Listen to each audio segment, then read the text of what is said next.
Good morning friends. स्वागत आहे तुमचं आजच्या प्री मार्केट रिपोर्टमध्ये. आय होप तुम्ही सगळे चांगली ट्रेड करत असाल.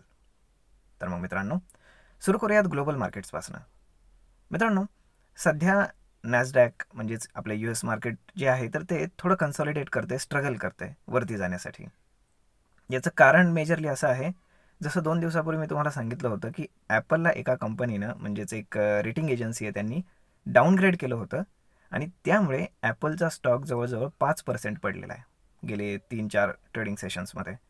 मग साहजिकच आहे की त्याचं वेटेज हे US मध्ये सगळ्यात जास्त आहे आणि त्यामुळे तिथला इंडेक्ससुद्धा फार स्ट्रगल करतो आहे.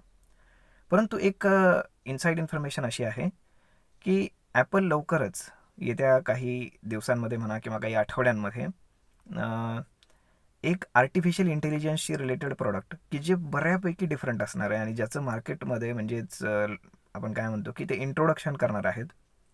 ते अजून अंडर प्रोसेस आहे, परंतु ते खूप गेम चेंजिंग असणार आहे असं म्हटलं जात आहे. मग जर ते तसं जर झालं तर मग मात्र US मार्केट फार शॉर्ट अप करेल, म्हणजेच फार वरती जाईल. आता पाहिलं तर आपल्या जे काही ग्लोबल मार्केट्स आहेत बाकीचे युरोपियन मार्केट तर ते सगळे मिक्स आहेत. म्हणजेच जवळजवळ सगळेच कन्सॉलिडेशन फेजमध्ये आहेत. कुणी फार चांगलं परफॉर्म करत नाही, पण कुणीही डाऊनग्रेड नाही आहे, हे लक्षात ठेवा. आता राहिलं आपलं मार्केट. तर आज आपलं मार्केट गिफ्ट निफ्टी इंडिकेट करते की एक 30-40 पॉईंट गॅप डाऊन ओपन होणार आहे. आता हे थोडंसं साहजिक आहे. त्याचं कारण असं की तुम्ही पाहिलं असेल की एक प्रकारचं शॉर्ट कवरिंग काल आलं होतं दुपारी साधारण 2:30-3च्या नंतर. म्हणजेच काय की बऱ्यापैकी स्टॉक्स पळाले दुपारनंतर, परंतु ज्या कॉलच्या प्राइसेस आहेत ते वाढल्या नाहीत, हे लक्षात घ्या. कारण काल एक्सपायरी होती आणि या सगळ्यामुळे काय झालं की ते पूर्णपणे शॉर्ट कवरिंग होतं हे लक्षामध्ये आलं. म्हणजेच ज्या फ्युचरच्या प्राईज असतात ना निफ्टीच्या, त्या आणि ज्या ॲक्च्युअल प्राईज आहेत स्पॉट प्राईज, तर त्या मॅच करण्यासाठी हे शॉर्ट कवरिंग येत असतं. तर अशा पद्धतीनं मार्केटमध्ये काल रॅली आली, परंतु ते शॉर्ट कवरिंग एक्सपेक्टेड होतं.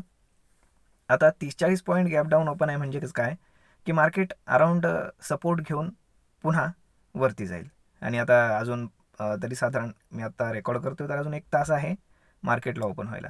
म्हणजे साधारण जर आपण पाहिलं तर हे 30-40 पॉईंटसुद्धा कवर होऊ शकतात तोपर्यंत, कारण गिफ्ट निफ्टी आता चालू असतं. त्यामुळे म्हणजे ऑलमोस्ट तुम्ही पकडून चाला की फ्लॅट ओपनिंग आहे, त्यामुळे जास्त काही काळजी करण्याचं कारण नाही. तर पाहूयात, रेजिस्टन्स वरतीच आहे आणि मार्केट तुम्हाला काल मी सांगितल्याप्रमाणे 21,500च्या जर खाली गेलं असतं तर क्रिटिकल प्रॉब्लेम होता, परंतु मार्केट एवढं चांगलं गॅपअप ओपन झालं की मार्केट सरळ वरती निघून आलं.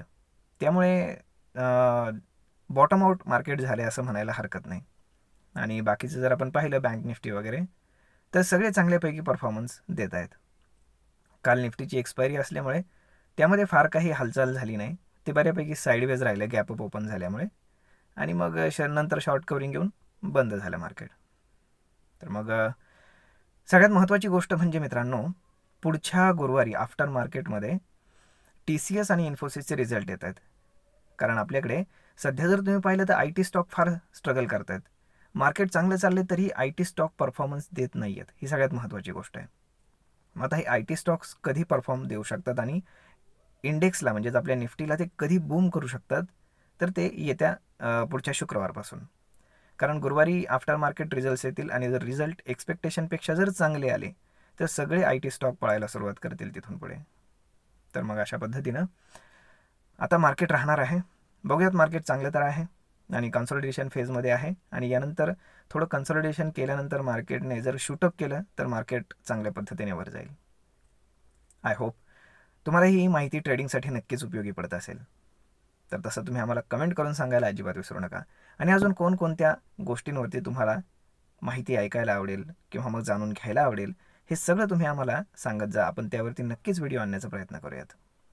तर मग चला, भेटूयात पुढच्या एका नवीन व्हिडिओमध्ये. तोपर्यंत धन्यवाद.